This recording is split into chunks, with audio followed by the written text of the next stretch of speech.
تعالوا نعمل أحلى سندوتشات لأسرع غدا، وأوعدكم هتعتمدوا الطريقة دي على طول. ولو أول مرة بتشوفوني ما تنسوش تعملوا فولو وسبسكرايب للقناة. الفراخ جوسي ومليانة صوص وطعمها خطير من غير كريمة ومن غير إضافات كتيرة ملهاش لازمة. وأول حاجة هنبدأ فيها وصفتنا في الحلة أو الطاسة على النار هحط قطعة من الزبدة، ممكن نستخدم زيت أو زيت زيتون زي ما تحبوا أو سمنة.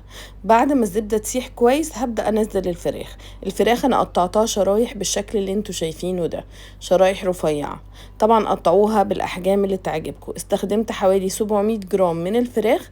هنزل الفراخ كلها في الطاسة على مراحل زي ما انتوا شايفين، وانا بنزلها بوسع كده واحطها كلها جنب بعض. عايز الفراخ كلها تكون جنب بعض علشان ما تنزلش سوائل كتير وتستوي احسن وتاخد لون.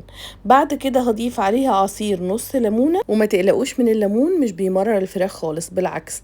بعد كده هضيف التوابل، ملح وفلفل، بابريكا مدخنة، واي توابل للفراخ بتحبوها او متوفرة عندكم. بعد كده هقلب كل ده مع بعضه كويس قوي. هقلب التوابل مع الفراخ لحد ما اغلف الفراخ كلها بالتوابل كويس. بعد ما الفراخ كده تبدأ تاخد لون هضيف عليها باقي الاضافات. نص معلقة من الثوم، بصلاية متوسطة متقطعة شرايح زي ما انتوا شايفين. استخدمت البصل الاحمر. هديهم كده تقليبة مع بعض لحد ما البصل يبدأ يدبل وياخد لون. البصل بيتحمل اكتر الحرارة، فانا عايزاه ياخد لون مع الفراخ ويديها نكهة حلوة.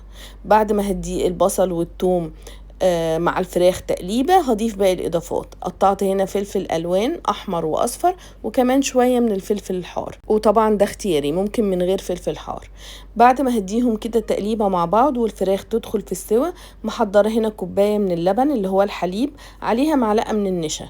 هضيفها كلها وهستنى كده شوية لحد ما الخليط يبدأ يسخن ويتقل زي ما انتوا شايفين ويعمل صوص حلو قوي. هديهم تقليبة. عايزة اقول لكم ان الفراخ ريحتها وطعمها بيطلع خطير يجنن، لازم تجربوا الوصفة دي.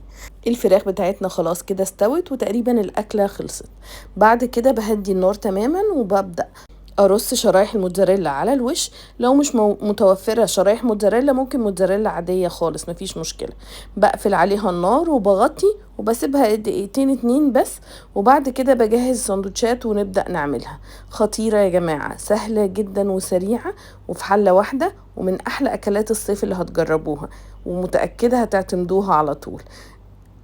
طبعا ممكن نقدمها في عيش تورتيه او اي عيش تاني، وممكن تتقدم كمان مع رز او توست، بتطلع حلوة قوي. لازم تجربوها ومتأكدة هتحبوها ومتأكدة هتعجبكم.